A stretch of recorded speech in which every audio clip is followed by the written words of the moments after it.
J'ai commencé par faire des études en communication. J'ai fait une licence d'abord à la fac pendant 2 ans et j'ai bifurqué vers une école de com. Je me suis spécialisée en communication digitale. J'avais l'impression d'être déconnectée du monde réel. J'avais l'impression que tout ce que je faisais était très flou. Je trouvais que je manquais de sens dans mon travail. J'étais pas du tout dans un domaine dans lequel je me sentais à ma place. J'étais pas du tout en phase avec mes valeurs. J'étais vraiment en quête d'épanouissement et de me dire, en fait, pourquoi ton quotidien, pourquoi ta vie ne te rend pas heureuse? Le yoga, ça a pris une place importante dans ma vie à ce moment-là parce que j'ai eu une période de 6 mois pendant mon voyage entre les deux Covid où j'ai fait une grosse dépression et la seule chose que j'arrivais à faire tous les jours, c'était aller à mon cours de yoga. Le yoga, ça a vraiment été pour moi une pratique ressource et c'est là où je me suis dit, j'ai envie de transmettre ça, j'ai envie de devenir prof.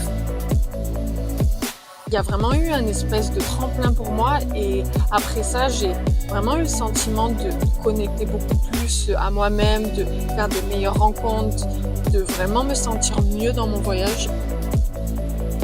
Le yoga, ça a été la petite porte d'entrée vers plus grand pour moi, tu vois, où je peux vraiment me développer, tu vois, ouvrir mes ailes en fait. C'est un peu ce sentiment que j'ai là aujourd'hui, tu vois, c'est que j'ai réussi à trouver des domaines et des passerelles et des ponts pour pleinement pouvoir être moi-même et transmettre des choses. La santé mentale en voyage, c'est quelque chose d'hyper... En fait, c'est fragile, c'est vraiment ce qui nous tient à certains moments, c'est le mental. Et je pense que c'est hyper important de se rappeler aussi que c'est hyper difficile ce qu'on traverse. Les roller coasters, les up and down en voyage. Aujourd'hui, avec le recul, après 7 ans, je le vois et je le dis, on vit des choses extrêmement éprouvantes et extrêmement intenses en fait. Ouais.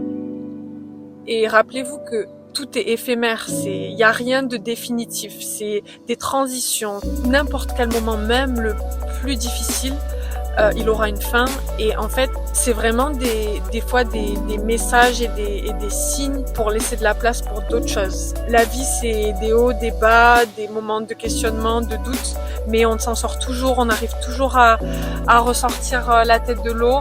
Faites-vous confiance et donnez-vous de l'amour et de la compassion aussi dans ces moments-là. Et rappelez-vous que vous n'êtes pas seul. Voilà, on est tous ensemble dans l'expérience du voyage.